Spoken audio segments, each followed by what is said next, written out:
கல்யாணம் பண்ணிக்கிற வரைக்கும் துடிக்கிறான். கல்யாணம் மட்டும் ஆயிடுச்சுன்னா நான் ஜாலியாக இருப்பேன்றான்.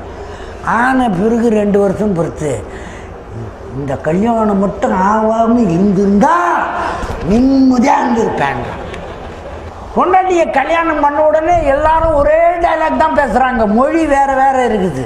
பொண்டாட்டி கல்யாணம் பண்ணி அன்றைக்கி ராத்திரி பேசுது, நீ ரொம்ப அழகாக இருக்கிற, இவ்வளோ பாராட்டுவான்.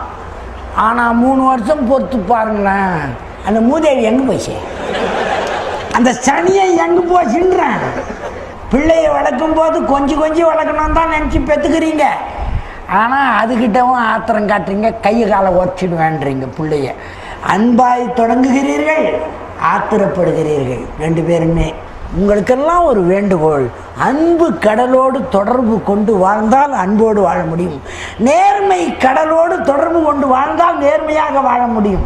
அப்படி வாழுகிற வாழ்க்கையை இறைவன் வகுத்து காட்டியிருக்கிறான்.